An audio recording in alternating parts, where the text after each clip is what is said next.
Hello అందరికీ, వంకాయ బంగాళదుంప ముద్దకూర అల్లం పచ్చిమిరకాయ కొత్తిమీర వేసి ఎలా చేయాలో చూపిస్తాను.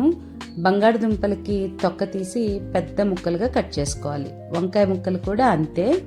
నేను ఒక 5 వంకాయలు 3 బంగాళదుంపలు తీసుకున్నాను. ఈ మాత్రం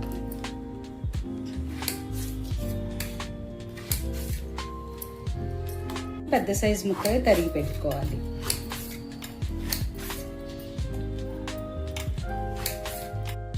తరిగి పెట్టుకున్న బంగాళదుంప వంకాయ ముక్కలు ఉన్నాయి కదా, అవన్నీ కుక్కర్లో వేసుకోవాలి.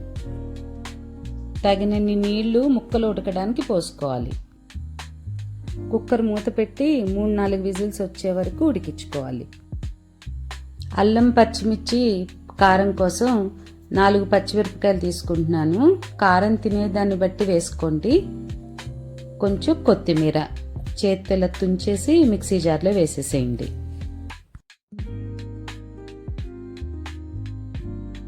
కొంచెం అల్లం ఇలా చిన్న ముక్కలుగా చేసుకుని వేసుకుందాం. అల్లం పచ్చిమిరపకాయ కారాన్ని ఇలా బరకగా ఆడుకుంటే సరిపోతుంది. కూరకి పోపు కోసం కొంచెం నూనె వేసుకుందాం. కొంచెంగా మినప్పప్పు వేసుకుందాం పోపు కోసం.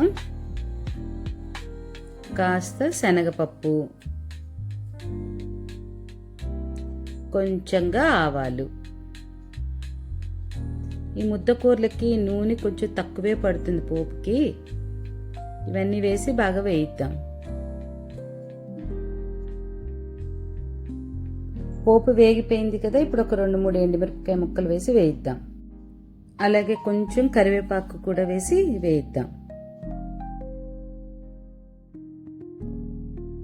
ఈ అల్లం పచ్చిమిర్చి కొత్తిమీర పేస్ట్ చేసుకున్నాం కదా, ఈ పోపులో ఈ పేస్ట్ అంతా వేసేసి 2 నిమిషాలు పచ్చి వాసన పోయే వరకు వేయించుకుందాం.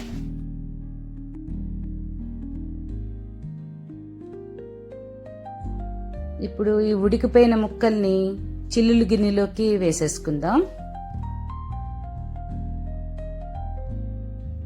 ఈ అల్లం పచ్చిమిర్చి వేగిపోయింది కదా, ఇప్పుడు ఈ ఉడికిపోయిన ముక్కల్ని ఈ పోపులో వేసేసుకుందాం.